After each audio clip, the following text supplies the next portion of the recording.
Hello and welcome to El Segundo News, where we inform you about issues and topics happening here in the city of El Segundo. I'm Bill Thomas. After 34 years of service, El Segundo's beloved fire chief, Chris Donovan, has retired.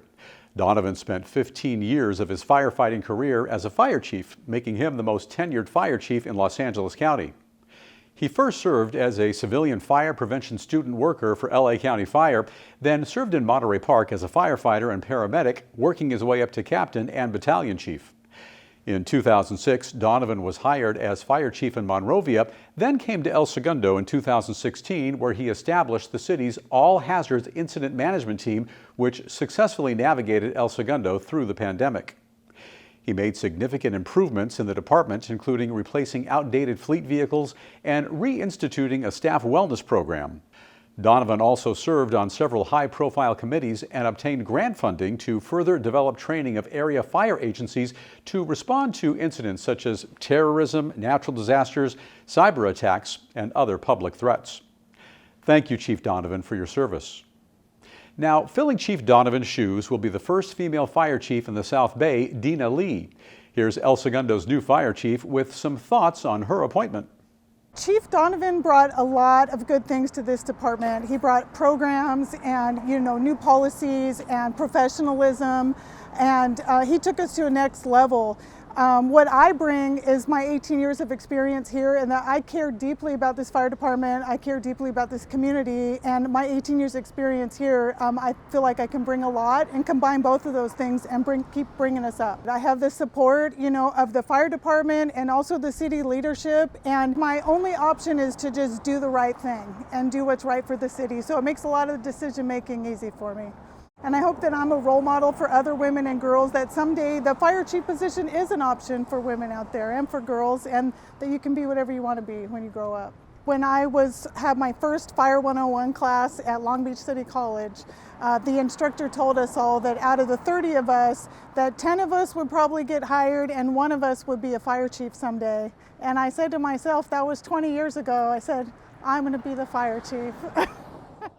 Lee transitions into the fire chief position after making history in 2019 when she was promoted as the first female battalion chief in the South Bay. She's now the first female fire chief not only in the South Bay, but also in the broader Ventura, Los Angeles, and Orange Tri-County coastal area. Congratulations, Chief Lee.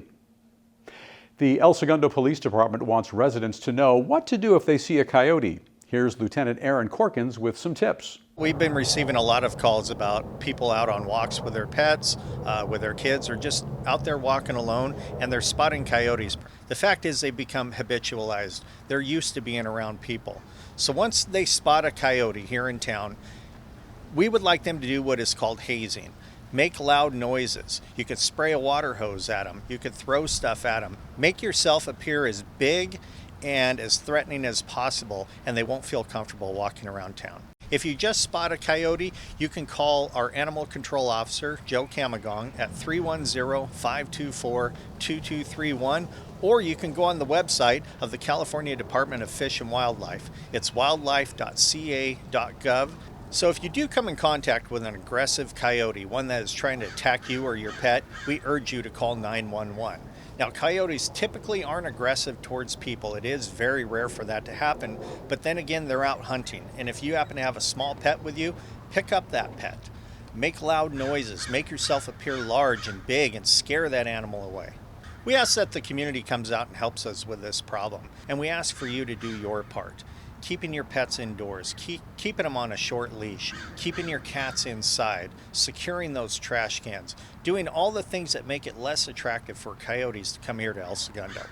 To see a full list of safety tips, visit elsegundo.org and look in the news section. The El Segundo Aquatics Department is offering a new adaptive swim program. Here's instructor Saul Gonzalez to tell us all about Swim With Me, a one-to-one swim lesson program for kids with special needs.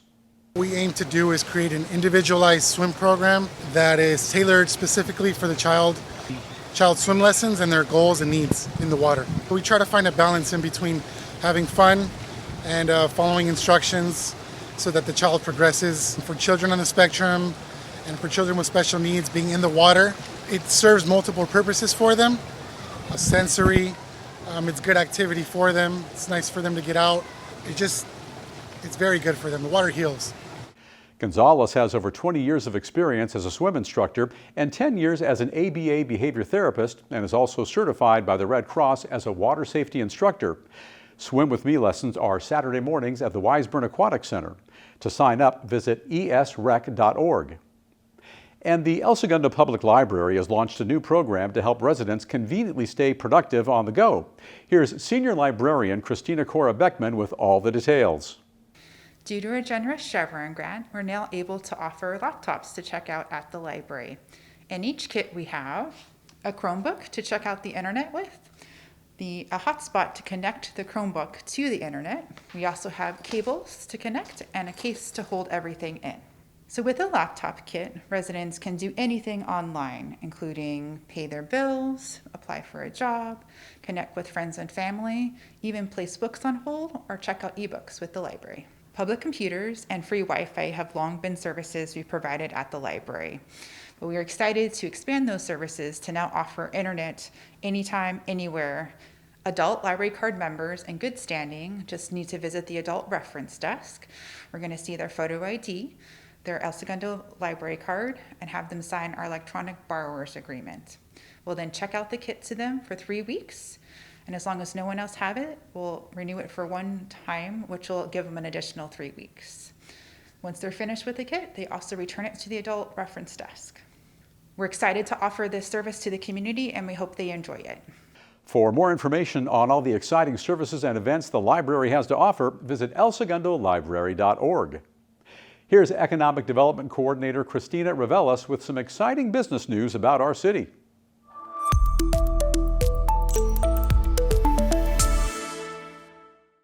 The Los Angeles County Economic Development Corporation recently announced that El Segundo was named as a finalist for the 2021 Most Business-Friendly City in LA County Award. The winning cities for the Most Business-Friendly City competition will be announced at the 26th Annual Eddy Awards held at SoFi Stadium on November 10th. The Eddy Awards recognize leadership in economic development in business and government throughout LA County.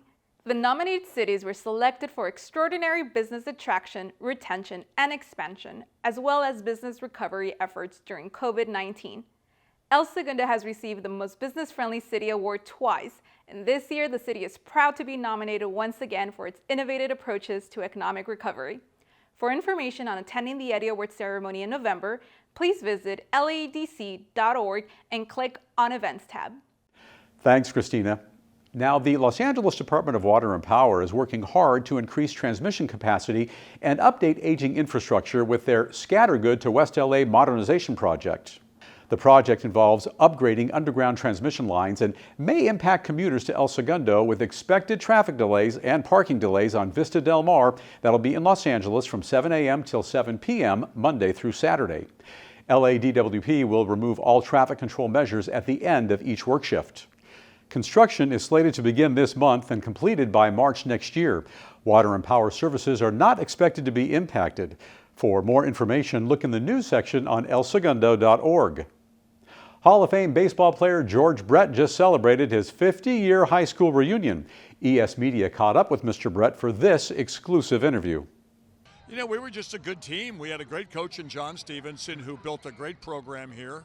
And from what I understand, they still have a pretty good program here at El Segundo. But, you know, he taught us to, go out there and not worry about yourself, but go out there and help the team win. I came back for my 40th high school reunion. It's the first time I've seen a lot of these guys. I'm in town now for my 50th high school reunion, and I've seen some of these guys twice in 10 years. And so it's a bond that we'll share forever. And somebody told me today that not only were we the best team in the state of California, but we were voted the best team in the whole country in 1971. If I can make it, you guys can make it. Because I started off, these guys all have ambitions of going to college or go to college, play baseball, go in the pros and play baseball. I had the same dream. My dream came true. A lot of guys' dreams don't come true. But if I could do it, I wasn't the best player on the team. I wasn't the strongest. I wasn't the fastest. I didn't have the best hands. I didn't have the best arm. But guess what? I love the game of baseball, and I listened to my coaches, and I got better and better and better every year. And I parlayed that into 20 years in the major leagues and into Cooperstown to be a Hall of Famer. So believe me, if I can do it, anybody can do it. George Brett played 21 seasons in Major League Baseball, primarily as a third baseman for the Kansas City Royals. He graduated from El Segundo High School in 1971. That's it for this segment of El Segundo News. You can also watch more city-related videos on the El Segundo Media YouTube channel. I'm Bill Thomas. Thanks for tuning in.